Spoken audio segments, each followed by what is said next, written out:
Howdy doody. What's going on, guys? Brandon here. Wednesday, March 29th, 2023. We have your market update for the day. Remember, the algorithm hates truth. So anything we say here will not be, we get a ton of comments. We're getting all kinds of DMs and things like that. And why isn't the channel blown up and all these things? Love what you're putting out there. Love the fire. Keep bringing the truth. Guys, the algorithm hates truth. So we need to do what we can to put out the most amount of content, overwhelm the system, overwhelm the propaganda, overwhelm the mainstream media, the false narratives, the World Economic Forum's narratives, all this garbage.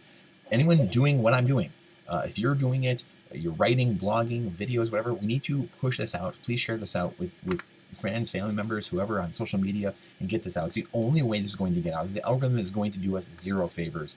The metrics are hilarious on these videos that we do, and I wish I could share them all with you, but please share it out.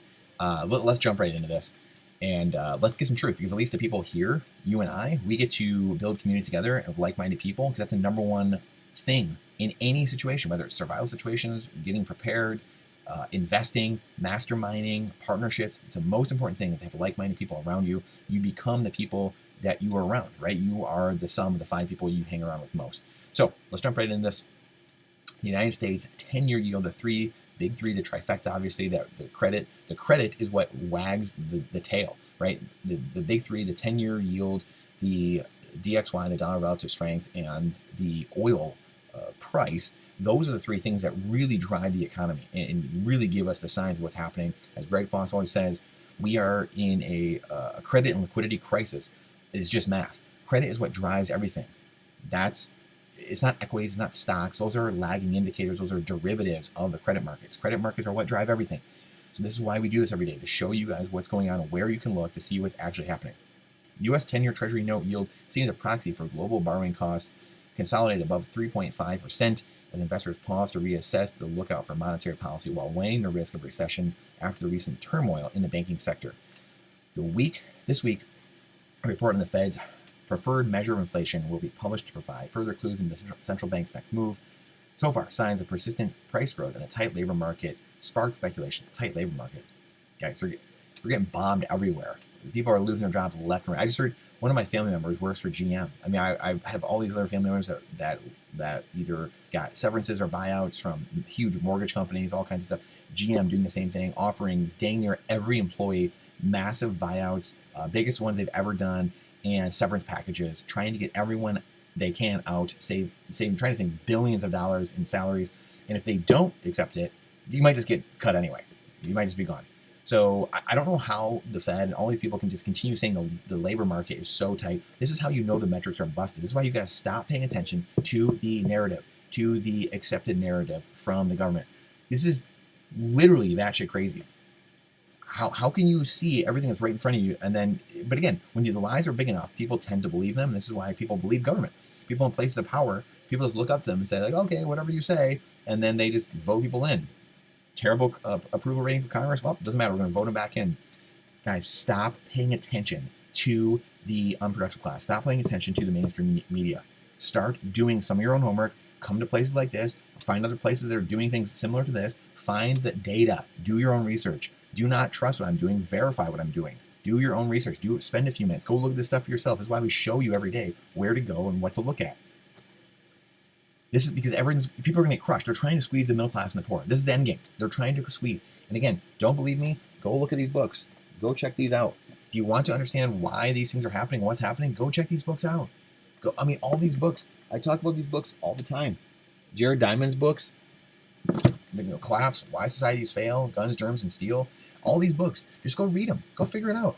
Conspirators, Hierarchy, on and on and on, right? We know Tragedy and Hope. We know the process. We know what they're trying to do. They're trying to crush the poor and middle class in the West, specifically America, trying to crush Christianity, trying to crush the nuclear family, trying to make things so distorted and so perverse that we don't know what's up and what's down. And it's working. We're almost there. I mean, they've pretty much collapsed most of society. The monetary system's about to crumble. We have the polarization, division, and hate at all-time levels.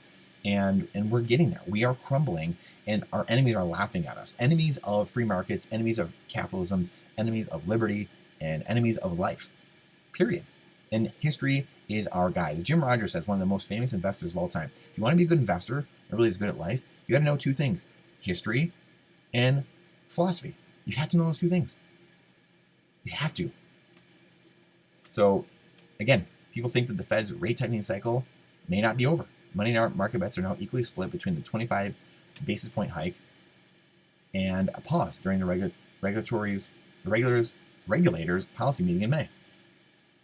So, and again, we got Mr. Kashkari. I mean, you can't make this up. This simulation nodding at you. Kashkari, the guy a year or two ago saying we have infinite dollars at the Fed. Doesn't matter. We have infinite dollars at the Fed. That's AKA translation. We can steal infinitely all of our citizens' power, purchasing power, and their wealth. Steal all their time and energy by printing more currency, siphoning away their time and energy. If you want to go see, we have many videos that I've done about what that looks like. Your time and energy. Here it is. This is your time and energy. Money is just an economic store of your time and energy.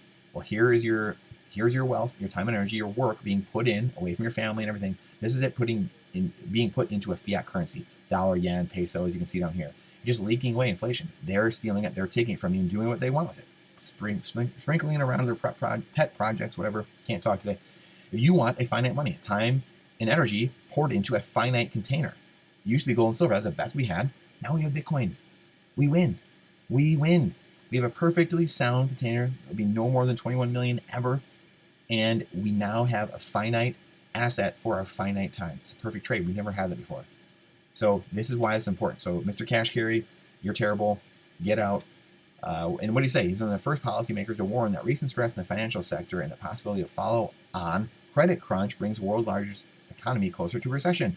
What did we just talk about with the credit crisis? And the 10-year down here, as you can see, wildly swinging the last few months. This is not supposed. Bonds are supposed to be pretty predictable, pretty stable, and it's just flying all around because we have problems. We have credit problems, and they are coming to a head. And as the rates keep going up a little bit like this, it squeezes people more and more and more for the longer it goes. And people taking their deposits out of the system, putting them into other things with higher yields, that just constricts the banks even more, and they have to go find more dollars to service their depositors. They don't have anything. They're not saving any of it. They're out spending it. They're out taking your deposits and gambling, buying up other assets, gambling in the stock market. So this is the clown world we live in. And so we're going to keep the biggest eye on the 10-year, obviously. And the second biggest, if I could talk at all, is the DXY, is the dollar relative strength. And it's been crumbling, obviously, over the last few months.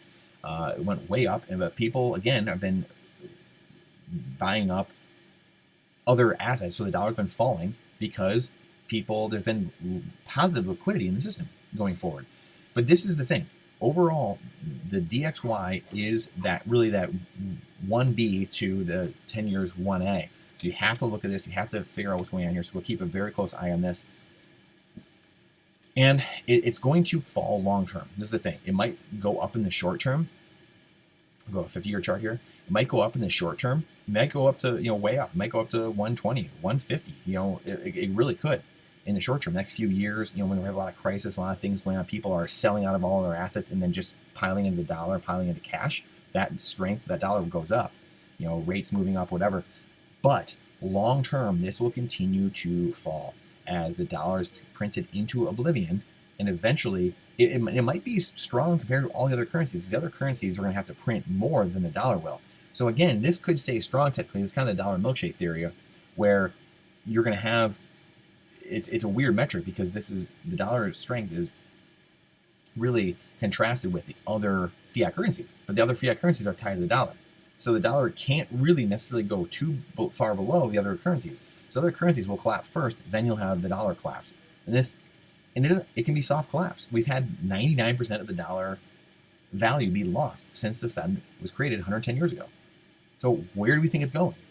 It can lose another 99% of the 1% that's left. And that's where we're going in the next 10 years, 20 years. So buckle up, get into real assets, get a real money like Bitcoin, and protect yourself. That's all I ask. Crude oil, about what it was yesterday, 73.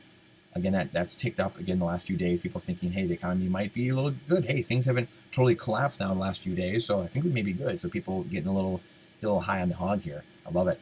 And now the three liquidity indicators, gold and silver, somewhat stable over the last day or two. Silver's up a little bit though, and Bitcoin up above 28. So that's up a couple percent actually just since like 24 hours ago. So Bitcoin up and rolling here, and This not going to a million in 90 days, like Balaji says. Don't get, unless this whole system collapses, which I don't think is possible, or I shouldn't say not possible. I don't think it's very probable, but it is possible. And we have to prepare ourselves. And, Bitcoin, gold, silver, food storage, energy, water, firearms, ammo, lead, these are all insurance. This is insurance. I'm protecting yourself and preparing for what? Just being a sound human being, being a sound individual, take care of your family. That's all it is. Buying insurance on the system, outside the system. And then having some of your assets in the system, that's fine. You may be getting some yield on things, stuff like that. But I have a large chunk, as you see in our portfolio allocation, which we have another one coming up next week, or some moves I'm thinking of making. We're sitting in cash, but a lot of our assets are outside the system. They're outside the system because the system is failing. And I don't know when it fails. I'd rather be, a year or two, a couple years early than a day late. So in saying that, let's see what Bitcoin's doing. Is it running? Is Bitcoin running? Of course it is. Of course it's running. Beautiful. Unlike the banks, unlike the federal government, unlike the reserve, they can't figure out they need to raise the debt ceiling. They can't figure out, they don't know what their monetary policy is. Bitcoin's is perfect. We know every single day, all the time, what it is without fail. So Clark Moody's dashboard, you can check this out. You can check out the mempool, obviously. You can check out time chain stats. It gives us exactly what we need. And it's reliable. It's everything in the world divided by 21 million. It's the most beautiful thing there is. So I appreciate your time and energy. Time is Bitcoin. Bitcoin's time. Please share this out because our algorithm does hate truth. Let's be honest. And we need this in order. This is so urgent. This is so urgent. This is the reason I've been doing this now for a while because, for a long time I was like, okay, well, I'm going to be fine. But are my children going to be fine? Is society going to be fine? And at a certain point, you're called to do something different and protect the people around you. And this is why I'm compelled to do what I'm doing because we need to get the word out. We have to get the word out because society is hanging in limbo. It's hanging in limbo. And we need to save it. We can, and we will. So I appreciate you. Question everything with boldness, even the existence of God himself. For surely he will appreciate that over blindfolded fear. And don't trust what I'm saying. Verify it. Please. It's not financial advice. It's freedom advice. I appreciate you coming to my TED Talk. I'll see you on the next one.